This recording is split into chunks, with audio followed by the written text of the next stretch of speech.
इतिहास की सबसे बड़ी विडंबना देखिए।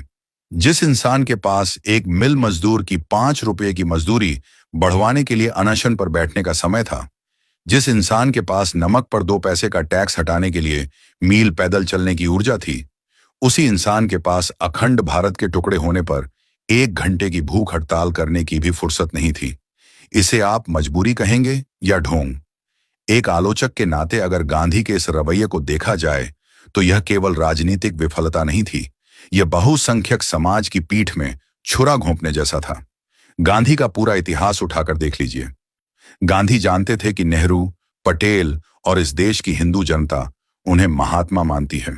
इसीलिए अगर वे भूखे बैठेंगे तो लोग उनकी बात मानने के लिए मजबूर हो जाएंगे। यानी गांधी का अनशन वास्तव में एक हथियार नहीं, बल्कि अपनों को इमोशनली ब्लैकमेल करने का टूल था। लेकिन जब सामने मोहम्मद अली जिन्ना खड़ा हुआ, तो गांधी के इस ब्लैकमेलिंग वाले हथियार की हवा निकल गई। जिन्ना साफ कह चुका था कि गांधी भूखे मरें या जिएं, उसे पाकिस्तान चाहिए। जिन्ना की इस कट्टरता के आगे गांधी के घुटने टिक गए। वे समझ गए थे कि यहां अनशन काम नहीं आएगा, इसलिए उन्होंने चुपचाप हथियार डाल दिए। आलोचना की सबसे तीखी मार गांधी के इस दोहरे मापदंड पर पड़ती है। जब देश कट रहा था, पंजाब और बंगाल में हिंदुओं सिखों की लाशों के ढेर लग रहे थे, मां बहनों की इज्जत लूटी जा रही थी, तब गांधी दिल्ली में मौन व्रत धारण करके बैठे थे। तब उन्होंने कोई आमरण अनशन नहीं किया। लेकिन जैसे ही पाकिस्तान बन गया, जनवरी 1948 में गांधी अचानक शेर बन गए और दिल्ली में आमरण अनशन पर बैठ गए। मांग क्या थी कि जिस पाकिस्तान ने हमारे कश्मीर पर हमला कर दिया है, जो हमारे जवानों को मार रहा है, उस पाकिस्तान को भारत सरकार तुरंत 55 करोड़ रुपए दे। सोचकर रूह कांप जाती है। जो इंसान कत्लेआम करने वाले दुश्मन देश की तिजोरी भरने के लिए अपनी जान देने को तैयार था, उसने उसी दुश्मन देश के जन्म को रोकने के लिए एक दिन की भूख हड़ताल भी जरूरी नहीं समझी। यह मानवता नहीं, यह बहुसंख्यक समाज की लाशों पर बैठकर की गई तुष्टीकरण की गंदी राजनीति थी। जब गांधी ने कहा था कि विभाजन उनकी लाश पर होगा, तो इस देश के सीधे साधे लोगों ने उन पर भरोसा किया था। लेकिन जब सच में देश के टुकड़े होने की बारी आई, तो गांधी दिल्ली से बोरिया बिस्तर समेटकर भाग गए।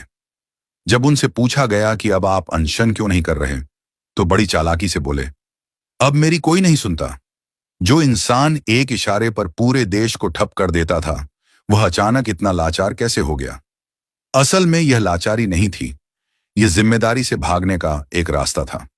वे जानते थे कि अगर वे दिल्ली में अड़ गए तो उन्हें अंग्रेजों और जिन्ना से सीधी टक्कर लेनी पड़ेगी, जिसके लिए उनमें साहस नहीं था। गांधी का सत्याग्रह और अनशन केवल चयनात्मक था। वह केवल अपनों को झुकाने के लिए था। दुश्मनों के आगे तो उनके हाथ हमेशा कांपते थे। भारत माता के सीने पर आरी चलने देना और फिर उसी कसाई पाकिस्तान को 55 करोड़ रुपए दिलवाने के लिए अनशन पर बैठ जाना इतिहास का सबसे अक्षम्य पाप है।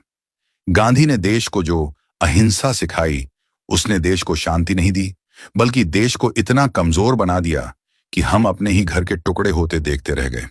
इस ऐतिहासिक विश्वासघात के लिए इतिहास गांधी को कभी माफ नहीं करेगा। जनवरी 1948 में गांधी दिल्ली में आमरण अनशन पर बैठे। उनकी मांग क्या थी? कि भारत सरकार पाकिस्तान को उसके हिस्से के 55 करोड़ रुपए तुरंत दे। यह वही पाकिस्तान था जिसने कबायलियों के भेष में कश्मीर पर हमला कर दिया था, जो हमारी सीमाओं पर हमारे सैनिकों का खून बहा रहा था और जो पश्चिमी पंजाब में हिंदुओं और सिखों का नरसंहार कर रहा था। उस दुश्मन देश को आर्थिक मजबूती देने के लिए गांधी अपनी जान दांव पर लगाने को तैयार थे। लेकिन जिस पाकिस्तान के जन्म ने लाखों निर्दोषों की बलि ले ली, उसे रोकने के लिए गांधी ने एक उंगली तक नहीं उठाई। यह मानवता नहीं, बल्कि तुष्टीकरण की वो पराकाष्ठा थी जिसने राष्ट्रहित की बलि चढ़ा दी। दोस्तों, कोई भी दलाल, वामपंथी, दरबारी आपको यह सच नहीं बताएगा